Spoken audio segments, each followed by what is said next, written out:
Back in 2010, I was part of a group of close friends who had a yearly tradition of going camping together for an extended weekend. The place we always went to was a beautiful location set right beside a large reservoir on public land. The reservoir had a dam, so by late spring, the water levels were usually very low, sometimes even dried up enough to walk across. Camping was allowed there as long as people respected the area and didn't cause trouble or leave a mess. It was usually a peaceful, fun trip for everyone involved. The campsites were spaced out enough to give each group a sense of privacy, though you could still interact with nearby campers if you wanted. That particular year, we set up our tents on a slope with one site above and one below ours. The first evening went by smoothly with nothing out of the ordinary. On the second day, a new group moved into the spot just downhill from us. We didn't think anything of it and spent most of the day drinking and hanging out, continuing into the evening. Around midnight, things started to get wild at the camp below. Their music was blaring, and they were yelling and causing a lot of noise. One of our friends, Nate, walked down to ask them to quiet down.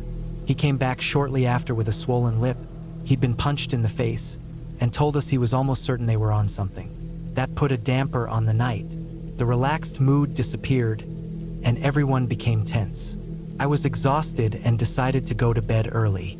A few of my friends were still up, including Nate and a couple named Rachel and Mike, who had gone to visit another group of campers we'd met earlier in the day.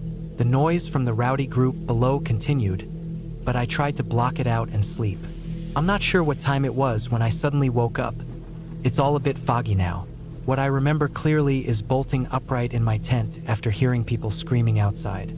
I rushed out to find everything in chaos. One of our group members was holding their chest, and others were shouting for someone to call emergency services. I quickly learned what had happened. After I'd gone to bed, the campers below apparently decided they had unfinished business with Nate. On their way up, they crossed paths with Rachel and Mike, who were returning to our site. Mike and Nate were about the same height and had similar hair, so the group mistook Mike for Nate. They hit both Rachel and Mike in the head with a glass bottle. It's unclear if it was the same guys who later appeared at our camp, but from what I was told, everyone was sitting around the fire when 2 or 3 large men emerged from the darkness. One had a hunting knife, and another carried what looked like a cleaver. Nate got up to speak to them, likely thinking he could calm things down. He barely got a word out before one of the men stabbed him in the chest. At the same moment, a few people from the campsite above had seen what was going on and rushed down to help. One of them, Jacob, was making his way down the hill when the man with the cleaver ran at him and stabbed him in the abdomen. After that, everything turned into panic. Someone dialed 911, but the nearest ambulance was at least 30 minutes away. That's around when I came out of the tent. Jacob's wound was gushing blood, and he was fading fast. His friends loaded him into the back of a car and drove out to meet the ambulance on the road. Nate was also bleeding badly, but his injury wasn't quite as deep. We stayed with him and tried to keep him calm until paramedics arrived. The attackers disappeared into the darkness and fled back to their camp. Not long after, they jumped into their SUV and took off. My boyfriend at the time and I drove up to the road entrance to help guide the police in. Once the officers arrived, they told us to stay in the car while a canine unit was deployed to track down the attackers. Eventually, the men were caught. They had tried to flee by driving across the dry lake bed but got stuck in the mud. As suspected, they were high on a mix of drugs. Thankfully, both Jacob and Nate pulled through. Jacob had lost a lot of blood and needed a few weeks to heal, but he recovered. Mike and Rachel ended up with large bumps on their heads, and I think someone may have gotten a concussion, though I can't say for sure. It was easily one of the most terrifying nights of my life. A few of us had to testify against the attackers in court later on.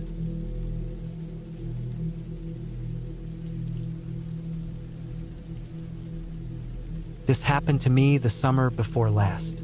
It's probably the most terrifying thing I've ever gone through, and I'm sharing it so maybe someone out there can learn something from it.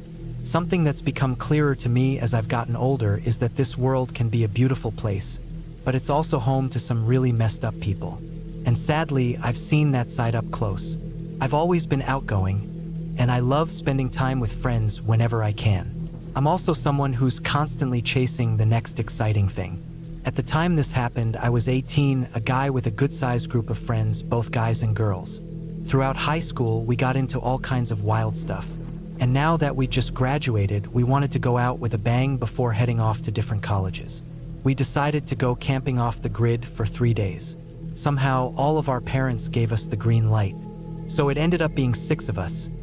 Me and my girlfriend Alyssa, my buddy Drew and his girlfriend Megan, and Ryan and his girlfriend Tori. We planned to bring 3 tents, 1 for each couple, which I'm sure doesn't need explaining. Since I used to be in Scouts, I knew what we needed to bring to survive a few days: food, water, all that stuff. But being reckless teens, we also packed up a bunch of alcohol and weed for the trip. In mid-July, we hit the road for our camping adventure. After a long drive and navigating some narrow country roads, we finally found a spot that felt remote but not too sketchy. There were a few houses scattered nearby, but none super close. We weren't trying to camp in the creepiest forest we could find. The only downside was no phone service. Took us over an hour to set everything up. Drew and I walked around to gather some firewood and ended up finding a pretty cool-looking trail. Since there were homes not far off, we figured locals might use it for hunting. That was big in this area, or maybe animals used it. If you're wondering about the car, we had Jake's Subaru Outback, which had enough space for all of us and our gear. We parked it not far from the tents, so we could keep an eye on it. The first night, nothing much happened. We lit up a joint, had a few drinks, and went to sleep. The next day, we decided to check out the woods some more. Drew and Megan stayed behind to chill at the site. The rest of us followed the trail we'd found. About 20 minutes in, Ryan spotted a wire fence. When we got closer, we realized it was a cemetery. It looked pretty old, but there were signs that people still visited it. Nothing creepy, just flowers and little notes. Past that was a wider trail with tire marks and what looked like a rough parking area for visitors. We walked a bit farther and saw some deer before heading back since the sun was going down. That night, we partied a lot harder than the first night. It was our last night there, and we didn't want to head home with leftover drinks or weed. That night ended up being completely different from the first. The first night was chill. This one, not even close. You'd think there would have been some warning, maybe a weird noise in the woods or footprints near the tents. But no, everything seemed normal. We were all dead asleep when a scream ripped through the night, coming from Ryan and Tori's tent. We heard the tent fabric tearing, like something sharp was slicing it open. Ryan must have hit the guy hard with his flashlight, because he managed to get both him and Tori out and into the car. Here's the problem. Their tent was closest to the car, while the rest of us were closer to the woods. That meant to reach the car, we'd have to pass by whoever attacked them. Thankfully, the booze had mostly worn off by then. Right before he jumped in the car, Ryan yelled something, "Graveyard," and it clicked for me. The trail passed the cemetery. I quickly grabbed Drew, Megan, and Alyssa, and we ran toward that path. I used my phone's flashlight to see where we were going. You might wonder why I turned it on. But the last thing I wanted was to miss the cemetery and get stuck wandering the woods with some maniac out there. We made it to the trail pretty fast. Ryan and Tori had already peeled out. We could hear the guy coming after us, but he wasn't right behind us. Once we found the cemetery fence, I jumped over first. Everyone followed, and once we were inside, we realized Ryan hadn't come back for us yet. We ducked down in the cemetery, and I turned my flashlight off. It was pitch black. We didn't make a sound. My stomach dropped when I heard the metal fence rattle, like someone was climbing over. He had followed us, probably heard Ryan yell "graveyard," and figured it out. We stayed frozen as we listened to his slow steps crunch across the ground. In that kind of panic, your brain just switches to some survival mode you didn't know you had. As he got closer, I remembered I had my small Swiss Army knife in my pocket. When I sensed he was nearly on top of me, I lunged forward and jammed the blade into the back of his knee.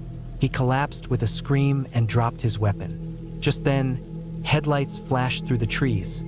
Ryan was back. We all took off toward the car. As I got up, I caught a glimpse of the guy in the light. He was huge, heavy-set, with this crazy, hateful look in his eyes. He was gripping his knee, and next to him was a massive machete. I was the last one to get in the car. The door wasn't even fully shut before Ryan floored it. The girls were sobbing. We sped off and pulled up to the first house we saw. We knocked politely and asked where we could find a motel. Kind older couple answered. They said the nearest one was miles away, but they let us in, gave us food, and a place to sleep. In the morning, the man came with us, brought his hunting rifle so we could gather our stuff. When we got there, nothing was taken, but all the tents had been slashed up. The woman had already called the police while we were out. When we got back, officers were there waiting. We gave them our statements. They told us there wasn't enough to go on to track the guy down, but they'd look into it. We left later that day. The ride home was silent. No one spoke. We were all just trying to wrap our heads around what had just happened. The police never found the guy. College has kind of pulled us apart since then. We don't really talk about it as a group. It's been a little over a year now.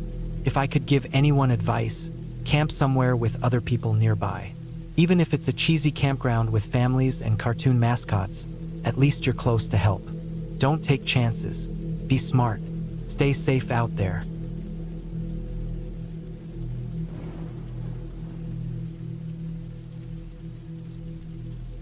When I was 18, I was part of a co-ed group called Trail Explorers, sort of like Scouts, but for older teens and with both boys and girls. I signed up for a week-long camp in the woods with a group I'd never met before. Originally, I was supposed to go with a friend from the program named Max, but a few days before the trip, Max dropped out. That meant I'd be heading into the backcountry with a bunch of strangers. I didn't mind too much. I've always been independent and able to handle myself. Once I arrived at the campsite in the Cascades, I realized I was not only the only explorer, but also the only girl there. It felt a bit weird at first, but most of the boys were friendly and seemed fine having me around, even if they weren't used to it. They treated me like one of them, all except for this one guy. His name was Luke. From the first day, he wouldn't stop watching me. He just stared constantly. It made me uneasy, but I figured he was just awkward around girls and let it go. The next day, we went hiking in pairs. Unfortunately, I got partnered up with Luke. He looked way too thrilled about it. His eyes always looked too wide, almost manic. He was scrawny, messy hair, kind of short, probably around 5 feet 5 inches, which made him a bit shorter than me at 5 feet 6 inches. I figured if something happened, I could handle him physically, so I didn't make a big deal about it. Before we even started hiking, he kept asking if I wanted help putting sunscreen on. I told him no more than once, but he wouldn't drop it until one of the other guys told him to back off. As we walked together, he kept asking random things: my age, where I lived, what kind of music I liked. I told him I was 18, nearly 19, but he laughed and said, "Come on, you don't look older than 14. You seem so pure." First, it was just awkward, but then he asked if I knew what BDSM was. That caught me completely off guard. I was uncomfortable, but tried to play dumb, hoping he'd stop. Instead, he went on explaining what it was.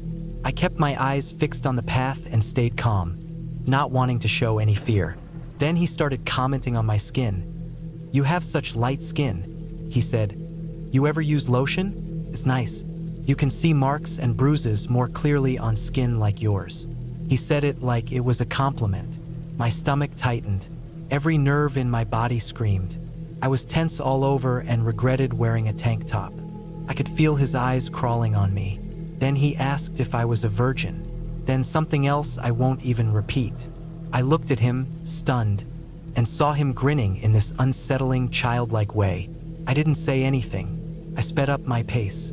He stayed close, way too close. I wanted to run, but I held back. He probably saw how scared I was by then. Up ahead, I saw another pair of campers. I rushed over and suggested we all stick together. At first, they reminded me that we were supposed to stay in pairs. But when they saw my face, how shaken I was, they agreed. Luke glared at them but didn't say a word. I was just glad to be with someone else. Once we reached the top of the trail, the other two boys offered to switch partners for the way back down. Luke looked upset, genuinely mad, like I'd betrayed him or something. I didn't care. I said yes right away, and the rest of the hike back was uneventful.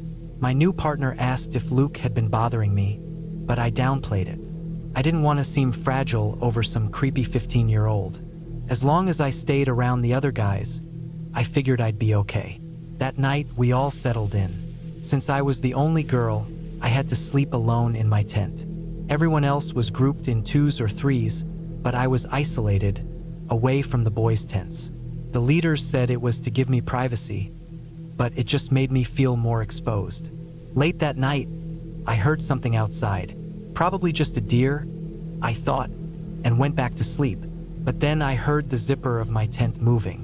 I opened my eyes, barely, and peeked through the gap in my sleeping bag. An eyeball stared back at me. Luke, he was outside, silently looking in. I didn't move. I kept quiet, clutching the hunting knife my dad had made me bring, even though blades weren't technically allowed. I didn't breathe. I just watched him watch me, whispering something I couldn't make out. "Are you awake?" I thought I heard him murmur. He stood there for what felt like forever. Then he left.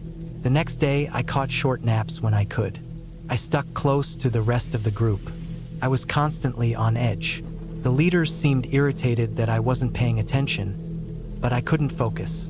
Luke would still sneak up behind me, brush against my neck, or try to touch my hair. Every night, he was there, lurking. One night, I caught him rifling through my pack, probably looking for something. But I kept my personal stuff with me in my sleeping bag, so he didn't find anything and left empty-handed. I'd grown up in tough situations. Depending on others wasn't something I was used to. Asking for help never felt like an option, so I planned to just power through the rest of the trip.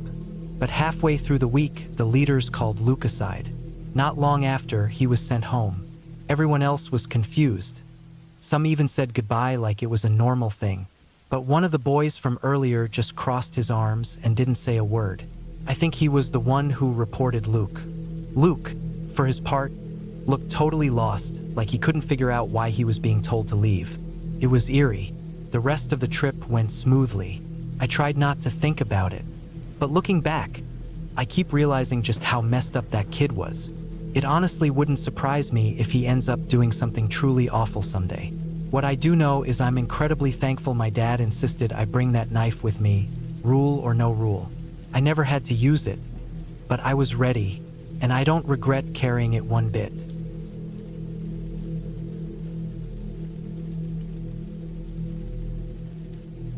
I live near the edge of the Blue Ridge Mountains in northwest South Carolina. It's a beautiful part of the country with hundreds of miles of protected forest land, a few solid state parks, and plenty of great places to go camping. Unfortunately, the small town I'm from is also pretty underdeveloped. While there are a few folks from places like Columbia or Charlotte who own second homes out here, most of the local population doesn't have much. I do contract work as a tech writer, mostly online, so I'm lucky in that I don't have to rely on local jobs. Without that, I probably would have had to move away long ago. It's the kind of place that, if you stick around without any outside support or opportunity, it'll slowly drain the life and motivation out of you. Apart from a few professionals like doctors, lawyers, and some folks who work at the local energy plant, the only steady work in the area is at the local discount store, fast food spots, or a couple of small supermarkets. Just east of town is a huge national forest, full of beautiful places to camp and long hiking paths that don't see much foot traffic. I love taking my dog out on those trails, but it can get a little unsettling at times. The area is only about a 15-minute drive from town, but there's no phone signal and not a single house for miles. There have been plenty of car break-ins at the trail parking spots. You'll sometimes see shards of broken window glass scattered around on the gravel lots. On occasion, there are some shady folks hanging around the parking areas or cruising the remote service roads. These roads are meant for off-road vehicles, but you'll spot rundown old sedans speeding over them like it's a racetrack. Some of the people in those cars look like they wandered out of some crime documentary. Rough, wild-eyed, and not the kind of people you want to bump into in the middle of nowhere. Still, it's a solid place to camp if you stay cautious. A few years back, two friends of mine, Matt and I, decided to do some paintballing out in the forest. Probably wasn't entirely legal, but we figured we'd make a weekend out of it and stay overnight. After a full day of shooting paintballs at each other, we headed a couple of miles to a popular camping area. Unfortunately, a large group, maybe a youth church retreat, had taken up every spot in that area. It was the only part we really knew, and the sun was already starting to dip low. so we kept driving deeper and deeper into the forest. After another hour of searching and with darkness settling in, we were getting concerned about finding anywhere at all. We had GPS on our phones, but none of us had reception out there. We eventually turned onto a narrow road that wasn't well maintained. It looked like the Forest Service had tried to block it off with a pile of dirt, maybe pushed there by a small bulldozer. A bent-up old metal gate lay off to the side, half buried in the underbrush. But there were tire tracks leading over the mound, so clearly others had made it through. My Silverado had decent clearance, so we drove over the mound carefully. On the other side was an old gravel path. It was surprisingly clear of branches or debris. We followed it for a few miles until we came to a small clearing beside a creek. There were some blue tarps tied between trees over what looked like a rough plywood table nailed into a trunk. Odd for sure, but by then it was fully dark and none of us wanted to waste more time driving. We left the truck's headlights on and pitched the tent. As we were setting up, I noticed the surrounding woods were littered with trash. Odd stuff, too. I picked up a green bottle off the ground and saw the label said something like bug killer, the kind people might use around their houses. I figured someone had just been dumping garbage out here. None of us thought too hard about why someone would haul household trash way out into the forest. We set up, had a few drinks, and made chili from scratch. It was around 11 at night when we noticed a soft glow coming from behind a nearby hill. At first, we assumed it was moonlight filtering through the trees, but it didn't line up. The light wasn't shifting like it should, and it didn't have a clear source. It looked more like the distant glow you see over a city, not a direct beam or spotlight. There weren't any other forest roads out that way, so we doubted it was another group of campers. The hill was maybe a quarter mile from us, and after a bit of debating, Matt and I decided to check it out. We'd had a few rum and cokes by then, so our judgment wasn't perfect. Our third buddy, Josh, stayed behind to pop some popcorn over the fire. As Matt and I made our way uphill toward the light, we started noticing something strange. The bark on all the trees around us had been stripped off in perfect circles. We joked about some bark fairy or maybe a psycho beaver, something to lighten the weirdness. But it didn't feel right. We got louder as we joked, and just as we were reaching the top of the hill, Matt tripped and shouted, "Oh crap!" Right after he yelled, the light vanished. Gone in an instant. We froze, then looked at each other and quietly agreed we didn't need to find out what that light was. We made our way back to camp without saying much. After a while, we turned off our flashlights and just used the moonlight to find our way. When we were a few hundred feet from the site, we saw Josh walking around the camp. He had a hooded coat on, one I hadn't seen him wear before, and he was holding his paintball marker. The fire had burned down low, so it was hard to see clearly, but it looked like he was searching for something. He kept glancing into the tent and circling around the area. Then we watched him walk off down the gravel road we'd come in on. Figuring he went to relieve himself, we returned to the fire. A few minutes later, the tent flap burst open and Josh stumbled out, gagged, and threw up. "I had a few more drinks after you guys left," he muttered. We asked why he'd been wandering around camp with his paintball gun. He looked confused. "They're locked up in the truck," he said. We checked, and sure enough, the paintball gear was still secured in the cab. The spare keys were still hidden underneath in the magnetic case, just like we left them. I felt a tight knot in my stomach. "Josh, what were you doing while we were gone?" He said he'd been scrolling through his phone, then fell asleep. "But weren't you walking around with your marker? Different jacket." He shook his head. He said he'd been wearing the same fleece all night and never left the tent. Someone else had been in our camp, and it wasn't Josh. We were too buzzed to drive, but the fear sobered us up fast. We decided to pack everything up and get out. We didn't bother disassembling the tent, just collapsed it with our sleeping bags inside, threw it in the bed of the truck, and jumped in.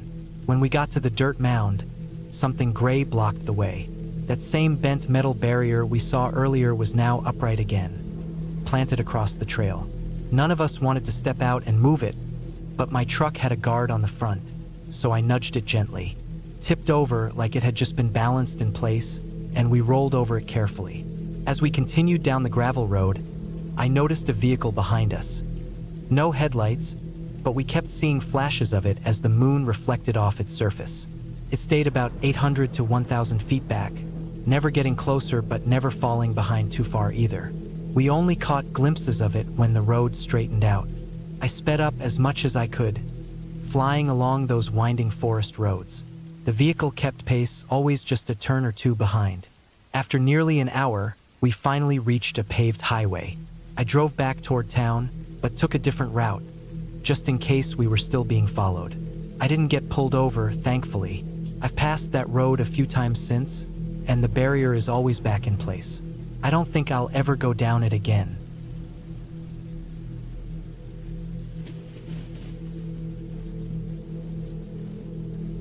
I was kind of well-liked at school around that time, but I only had 4 really close friends: Emily, Laura, Drew, and Ben. They were my main group. We did a lot of things together back then. Camping, road trips, beach days, all of it. Drew's family had money, and all of our parents were pretty relaxed with rules. One summer, just before we were starting 9th grade, we planned a camping trip. Laura's older sister Dana came along, and so did Ben's older brother Sean, which made 7 of us in total. Laura, Ben, and I were all 14. Drew and Emily were 15, and Dana and Sean were both 18. We picked a forest area about 18 miles from Drew's place to set up camp. It was far from any houses. Drew's neighborhood was the closest thing to civilization, and we had no phone service or way to use electronics. We got to the campsite without any trouble and started setting everything up. The girls shared one tent, the guys had the other. Maybe it wasn't the smartest plan to have a bunch of teens, ages 14 to 18, out in the woods without phones. But like I said, our parents trusted us and figured we'd be safe. Nothing bad had ever happened out there before. Once we had everything set up, we went swimming at a lake nearby, then came back and made dinner over a fire we built about 25 feet away from the tents, which were about 35 feet apart from each other. We made s'mores and did all the usual goofy camping stuff. Eventually, Laura and Dana said they were going to bed, so that left me, Sean, Emily, Drew, and Ben still hanging out. We told scary stories, laughed, and were just having fun.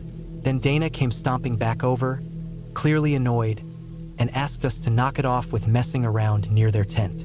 Thing was, none of us had moved from where we were. The tents were far enough apart that if someone had gone over there, we all would have noticed. She said someone had been brushing against the outside of their tent, maybe with a stick or something. We brushed it off. Sean figured it was probably a tree branch swaying in the breeze, and Emily and I decided to go to bed too. Back at the tent, Laura was already asleep. I laid down closest to the entrance, with Dana next to Laura on the far end. Emily was between Dana and me. I passed out quickly, probably within 5 minutes. But I woke up all of a sudden with no real reason. I checked my phone, which I had brought along with a charger just for pictures, and it was about 2:15 in the morning. I squinted into the dark, trying to figure out what woke me. Then I heard a light tapping on the outside of the tent, and laughter, quiet but low. It sounded like a man's voice, but I wasn't totally sure. It went on for maybe a minute or two, but it felt way longer. Then the tapping and the giggling stopped.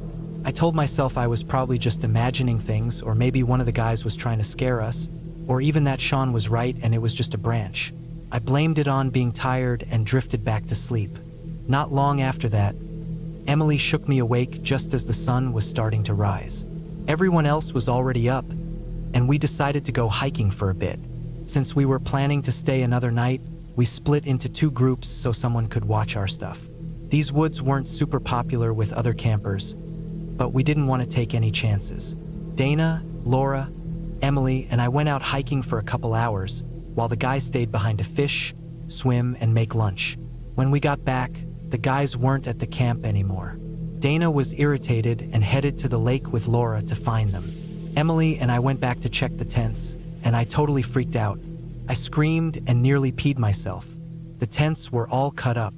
Once I calmed down a little, I looked closer. The cuts looked like they were made with something small, maybe a pocket knife. Our tents weren't easy to tear into, they were made with thick fabric, so whoever did it had to really work at it. I figured the guys were messing around, but I didn't think they'd go that far. Dana and Laura came running back when they heard us yelling. They were shocked too. We all agreed we should just pack up and head out early. For one, the tents were too damaged to use, and two, everyone was completely creeped out. Then Sean checked his car and found that his tires had been slashed. That's when things went from weird to straight up terrifying. We were stuck, no cell service, and Sean's car was useless. Luckily, Dana's car was fine. She said she'd take Drew and Laura to find a phone and call our parents and 911, then come back for the rest of us. Her car didn't have enough room for everyone because it was packed with gear. So I stayed behind with Ben, Sean, and Emily. We didn't want to wait around, especially since Emily and I refused to stay near that creepy campsite. So we decided to start hiking toward the main road, figuring that would save Dana some time when she came back. My phone died along the way.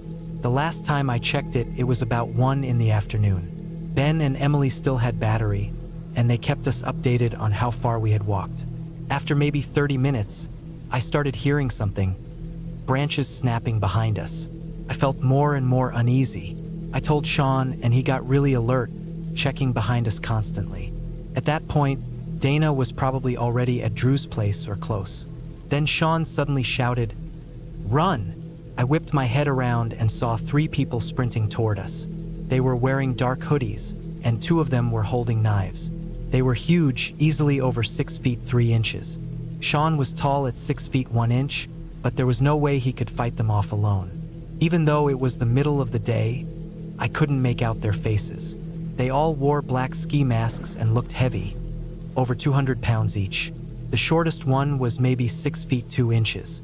It sounds fake, I know, and I don't care if nobody believes me, but I was absolutely terrified. We ran hard. Eventually, they gave up or just decided to stop chasing us. Maybe we weren't worth the effort. We finally reached the main road and didn't stop walking until Dana pulled up to get us. We were all scared out of our minds. We told the police everything. They searched the area but didn't find any proof we'd even been there. No trace of the guys, no clues, nothing.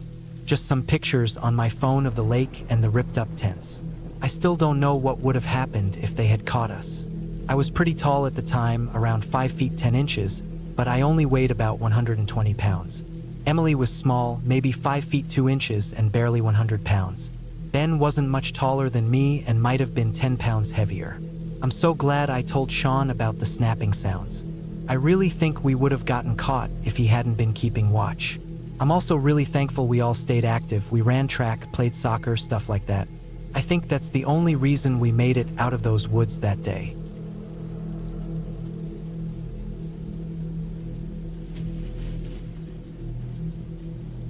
It was sometime in late spring, around May 2010. I had just gone through a breakup with my girlfriend of nearly 3 years. We had moved together from Edmonton to Ottawa, and even after the breakup, we were still stuck living in the same apartment since we didn't know many people in the new city yet. Obviously, things were really tense and emotionally draining. One day, a classmate I was going to school with suggested we take a weekend trip to go fishing and camping. I agreed without hesitation. He had grown up in a rural area about an hour's drive from Ottawa called Millstone. It's a really scenic place. Lots of dense woods, farm pastures, and small streams winding through. We chose to camp out near a stream called Coldridge Creek. It runs close to some marshland, and we heard the fishing was excellent around there. We ended up setting up our tent in what was most likely a private farm field. Probably not supposed to be there, but it was bordered by beautiful woodland, and we figured no one would notice. That evening, we fished, swapped stories, and cracked open a few good local beers. As night fell, we got a little fire going and roasted some hot dogs and potatoes. Turned out to be a really great evening. We called it a night not long after midnight. We were sharing one tent, and my buddy dozed off before I did. I stayed up scrolling on my phone until probably a bit past 1:30. I must have eventually nodded off, because the next thing I remember was being jerked awake by this strange, high-pitched yapping sound. I was groggy, and it took me a second to snap out of it. The sound was constant, like a coyote yipping, but something about it felt off. I lay there listening for a while before reaching for my phone again. The noise was irritating, and I kept trying to ignore it, but it definitely sounded like it was getting closer. Eventually, it seemed like whatever was making it was only a few steps from the tent. That's when I started to get a bit nervous. I'd seen coyotes around Edmonton before and never thought much of them. They're not big, more like scruffy medium-sized dogs. But what if this one was sick or desperate? What if it smelled the food we cooked? I deal with pretty bad anxiety, so stuff like this always gets my mind racing. I nudged my buddy to see if he was awake. The sound had woken him too. We whispered about what we should do. We hadn't brought anything to fend off animals. No spray, no air horn, not even a slingshot. Finally, he decided to unzip the tent and flash the light to scare it away. Maybe yell a bit and hope it took off. I watched as he opened the flap and aimed the flashlight into the dark. What happened next is something I'll never forget. His leg buckled suddenly, and he half fell back inside, looking stunned. His face went pale, and he looked at me wide-eyed, muttering, "That's not a coyote. It's a guy. Some strange guy." Normally, I would have thought he was messing with me. I'm a big coward and easy to scare, but I've never seen someone look that genuinely terrified. That face has stuck with me all these years, so I knew this was real. The yipping noises were still going on, and thinking back on it, they didn't sound like any animal, but I guess we were too half asleep to think clearly at first. My friend kept whispering that I had to look, that he wasn't making it up. I was panicking, heart racing, full-blown anxiety kicking in. But I had to know, so I slowly leaned over and peeked out the flap. Took a moment for my eyes to adjust, and then I saw him. He was only a few steps away, swaying on his feet. He had a baseball cap on, but what really freaked me out, what still makes my skin crawl, is what he was wearing. He was dressed in women's underwear, right there in the woods in the middle of the night. That's when I knew for sure something wasn't right. I mean, making creepy noises next to someone's tent in the dark was already disturbing enough, but this added a whole new level of wrong. I ducked back inside and whispered with my friend about what to do. We agreed we had to say something, to yell, make noise, anything to get him to leave. So my friend shouted out, something like, "Hey, get out of here. We're trying to sleep." Suddenly, all the sounds stopped. It went dead quiet. Then we heard the unmistakable sound of someone running, right at the tent. The footsteps pounded toward us, then stopped just outside. We both panicked and started yelling louder, more desperate now. "Get lost. We've got phones. We'll call the cops," my friend shouted. After a few tense seconds, we heard him walk off, past the tent, heading away toward what we guessed was the road. We didn't sleep for the rest of the night. We laid there, frozen, wide awake, waiting for the first bit of daylight. As soon as the sun started coming up, we packed everything up as fast as we could and got the hell out of there. On the drive back, we talked about what had happened. We were both embarrassed at how scared we'd been. I think we felt kind of weak for being so shaken up by one weird person. We haven't really brought it up since, probably for that reason. So yeah, that's my strange story. I still think about it sometimes. Wonder what that guy was doing out there, what was going on in his head. And sometimes I wonder, if we'd been two girls in that tent instead of two guys, would it have ended differently? I'm not saying he was some killer or anything, but it felt like he was testing the situation, trying to see who was inside. I guess I'll never know. And honestly, I'm okay with that.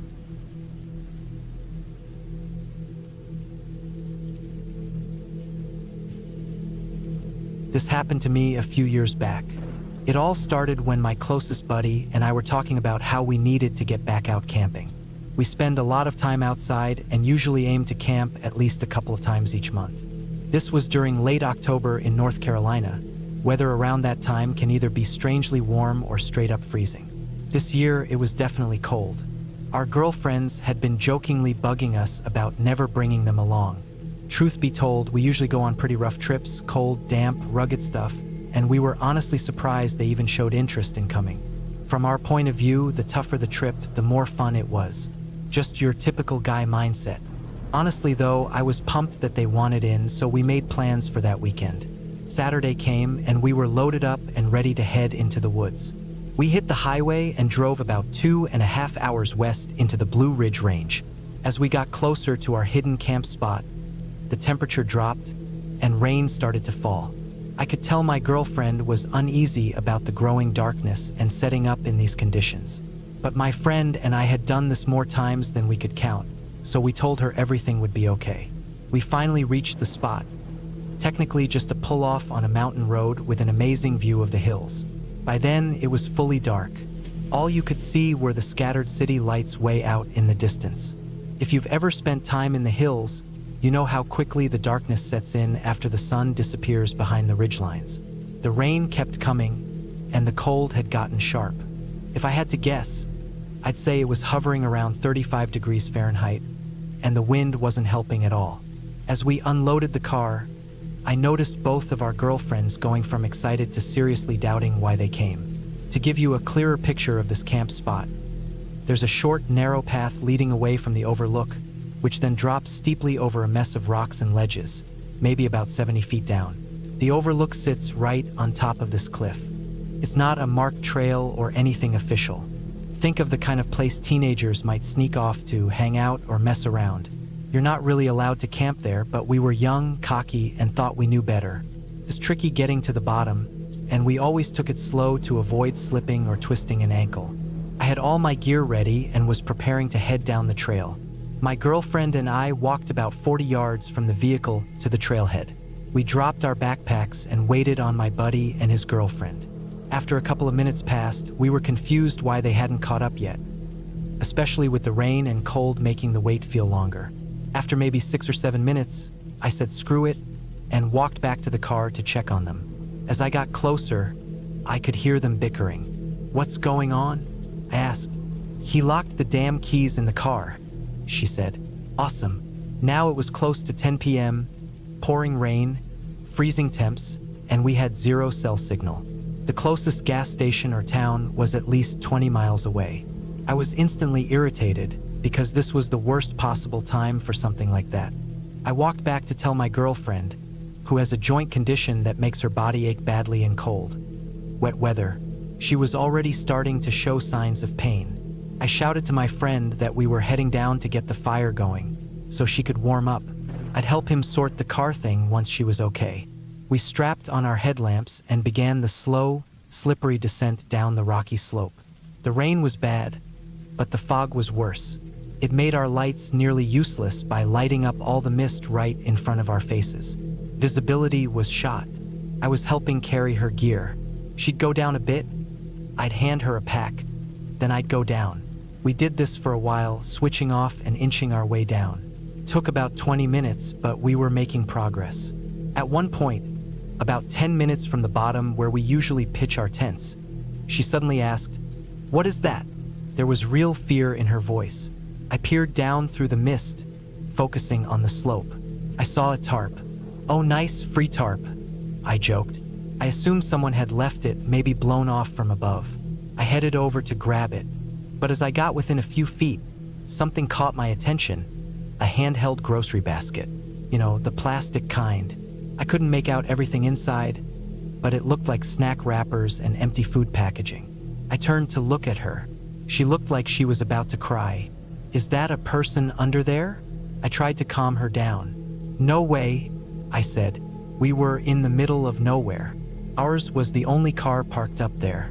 It was raining, freezing cold, and whoever this was had no fire, no bag, no shelter. We weren't close to any major trail or road. No stores nearby. No way someone was just hanging out here. On top of that, they'd be lying on a steep, icy rock slope. I inched closer, determined to prove it was nothing. My light hit the tarp again. It moved. We both froze. I stared, not believing what I was seeing. My brain refused to accept that someone was actually lying there in these conditions. Had to be the wind.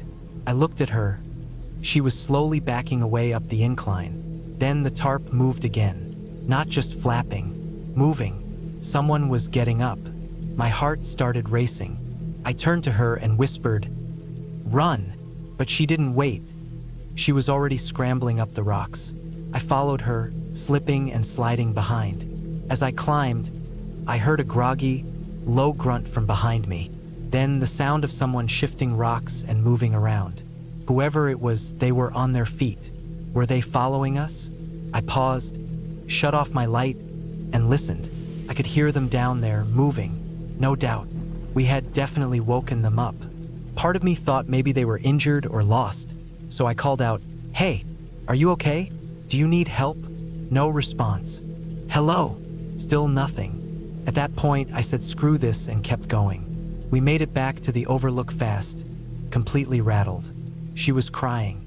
I was pacing in the dark, staring toward the path, trying to process what just happened. We told our friends, who now were freaking out too, because we still couldn't get into the car.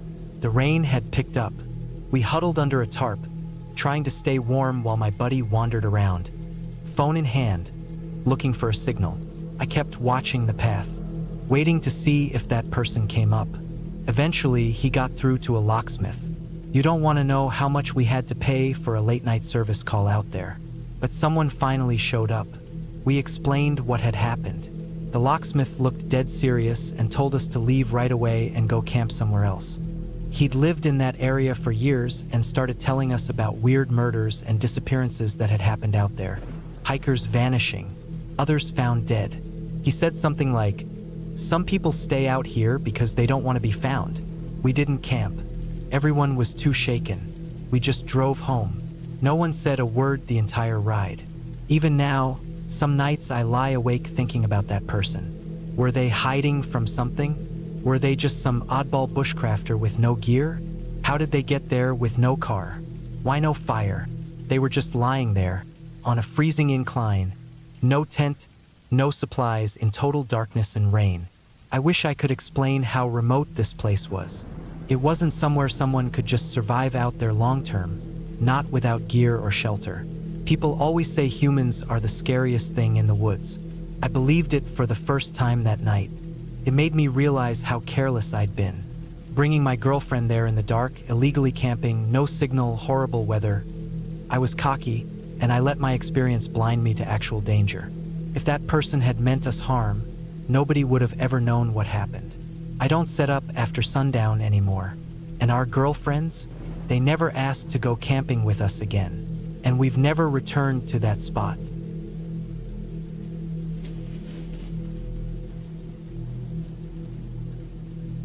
To really get what happened to me, you kind of need to understand a little about how trespassing works where I live. Basically, it's not really a thing. As long as you're respectful and don't damage anything, you're generally allowed to walk over hills or set up camp wherever you like. Beaches, fields, whatever, as long as you clean up after yourself and leave the place as you found it. When I was a kid, I absolutely loved camping. Our family went several times a year with a bunch of my parents' friends and their kids. Usually, there were about 10 of us, which was always a bit of a hassle since we'd always go to this one really out-of-the-way beach on the coast. But we weren't the only ones. There were always boats floating near the shore, full of people, and tents lined up along the beach. A lot of them had children or teenagers too, so it wasn't really the kind of place where wild parties happened. More of a low-key family vacation spot. There was even this small shed nearby with showers and toilets, which was surprising since it was so far off the beaten track. I guess the local council eventually got tired of people doing their business in the bushes and decided to install proper facilities. We went there again in early autumn of 2012. I'm terrible with dates, but I remember because I'd gotten my dog that February as a gift to myself for my birthday. I adopted her from a rescue shelter and paid the fee myself. Let me tell you about her. Her name's Clove. She came to me at about 6 months old and had been rescued from some horrible backyard fighting setup. We're not entirely sure what breed she's made of.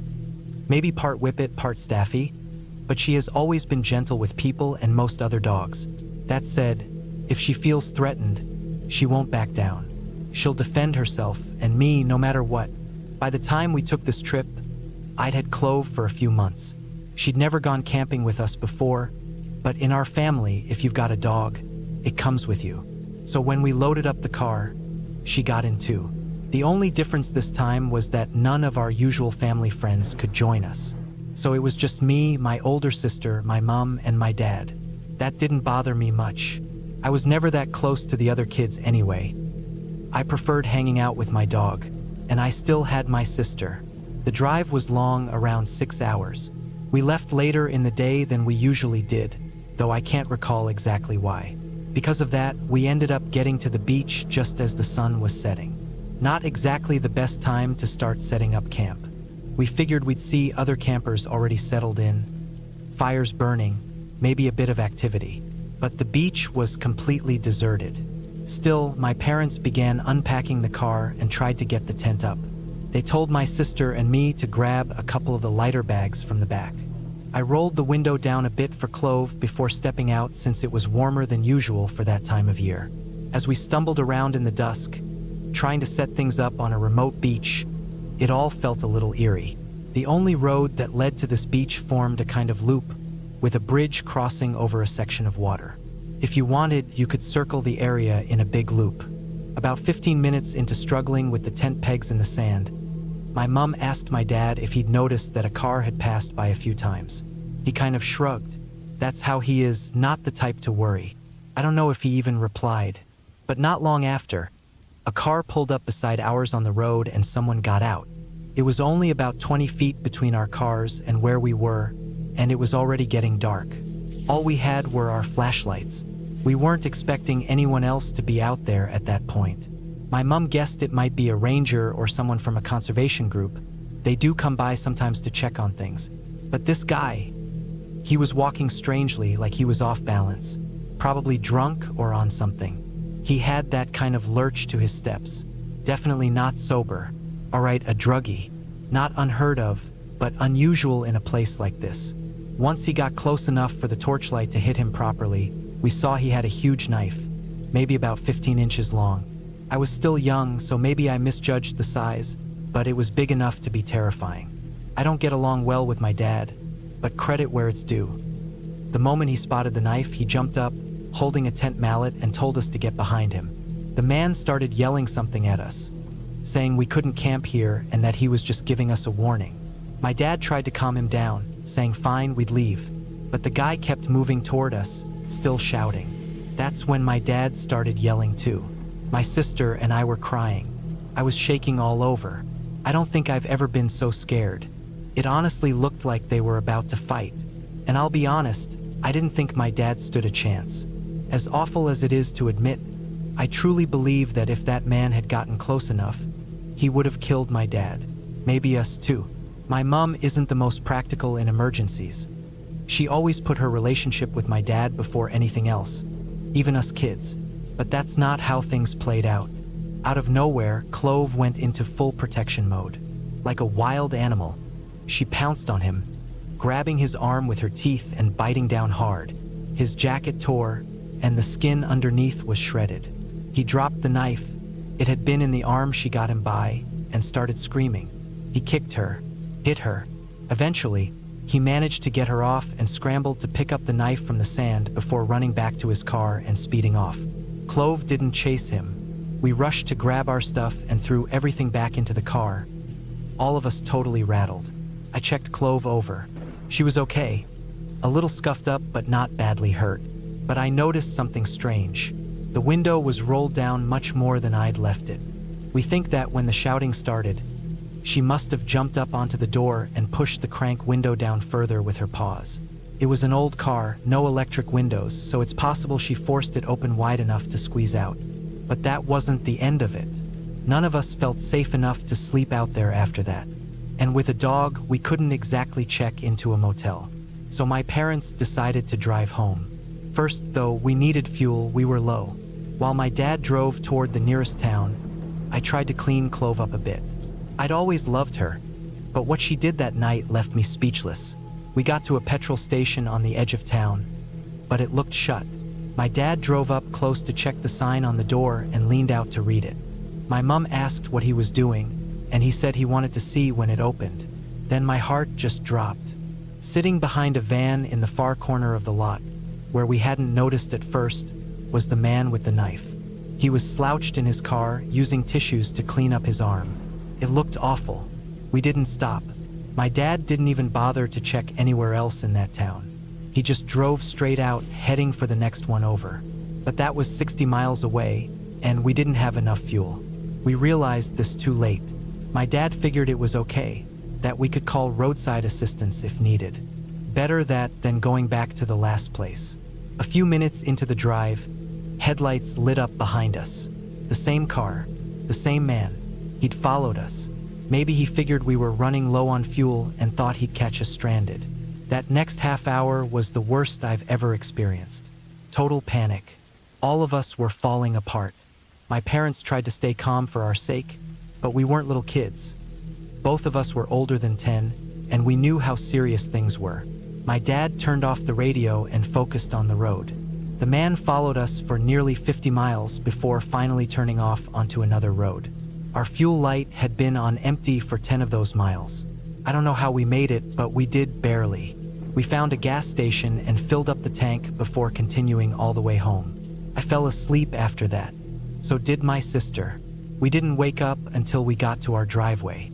After we slept a bit, my mom called the non-emergency police number and told them what happened. They never followed up, but the woman she spoke to said the guy matched the description of someone they were looking for in connection with a homicide. We never found out for sure if it was him or just some random violent maniac. So what's the takeaway? For me, it's simple. I love my dog. She's still with us. I can't tell you what went through her head that night, why she did what she did, but she saved our lives.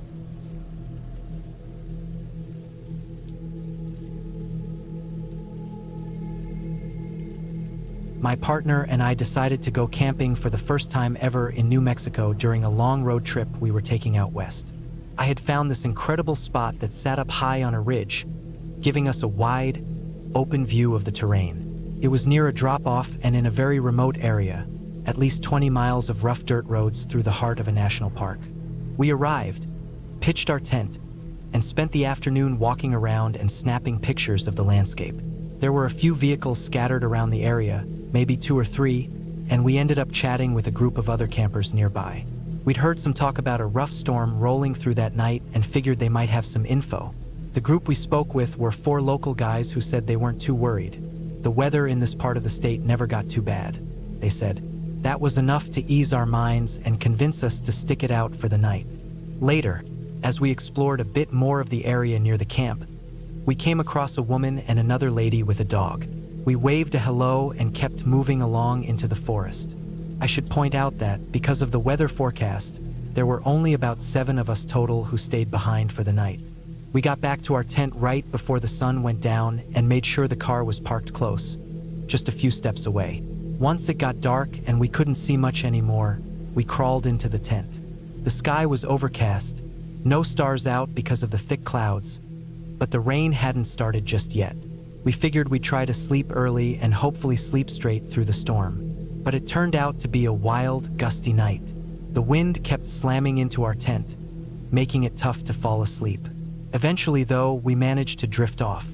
Around 10:30 that night, I woke up to booming thunder echoing through the hills and rain hammering our tent. I was a bit panicked since the area was known for flash floods, and I couldn't stop imagining us sliding right off the edge. But I tried to calm myself and ended up falling back asleep. At around midnight, I woke again. This time, it was because something was thudding hard against the side of our tent. It sounded almost like someone hitting it and dragging something along the outside. I blinked my eyes open, but I couldn't see anything. It was pitch black. The sound kept happening every few minutes. I was honestly terrified. Then I heard footsteps, right next to the tent. Not fast, but slow, steady steps. I felt myself freeze completely. My brain was convinced that this was it. I was about to die. My chest was pounding so loud I was sure whoever or whatever was out there could hear it. Then I heard a deep exhale, like a sigh, from just on the other side of the tent wall. My first thought was bear. I figured if I had to face it, I'd have no chance. I panicked and, hoping my husband would understand, I started squeezing his hand over and over again. He finally stirred, but instead of catching on quietly, he said aloud, "What's going on? Why are you squeezing me?" As soon as he spoke, the footsteps stopped. Eventually, I shook off the fear long enough to tell him what had been happening. We tried to rationalize it. Maybe some animal had just passed by, but the sound of stuff hitting the tent kept coming every now and then, and my nerves were shot. We told ourselves it was probably pine cones or branches falling from above. We just had to make it through till morning, we told ourselves. Just get through the night.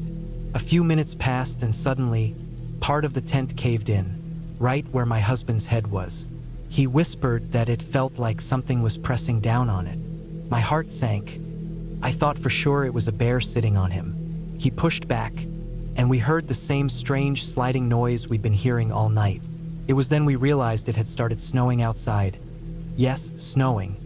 And that the thumping sounds were thick chunks of icy snow dropping from the trees onto our tent. Our tent was buried under heavy snow and ice, so he pushed it from the inside until most of it slid off. That brought a little relief. It wasn't a bear, just ice. But we still couldn't fully relax.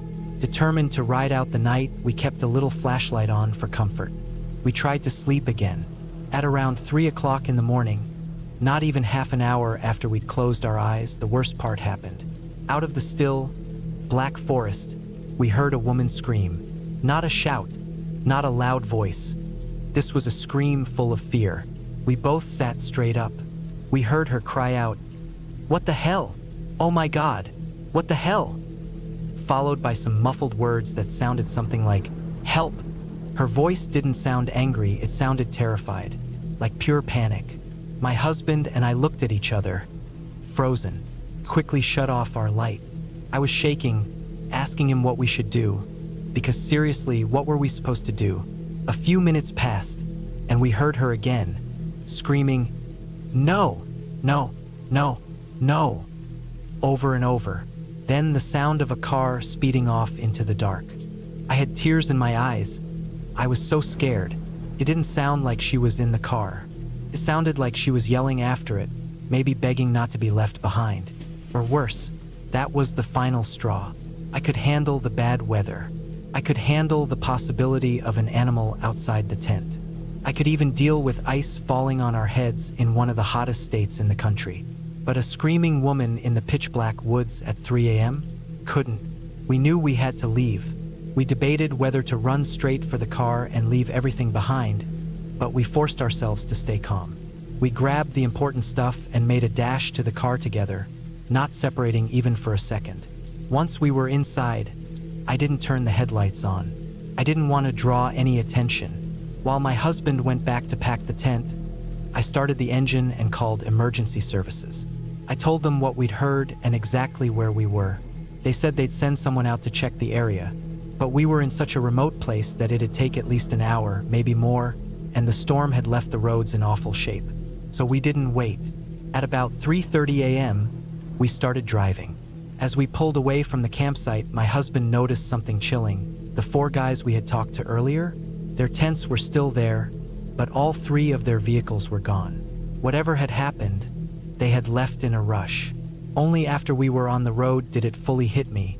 Whatever had been walking around our tent earlier might not have been an animal. Could have been a person. Someone creeping around in the dark, watching us, maybe even deciding not to target us, and going after the girl we had seen earlier instead. I still don't know exactly what happened that night on that quiet mountain. And I hope, more than anything, that everyone else made it out okay.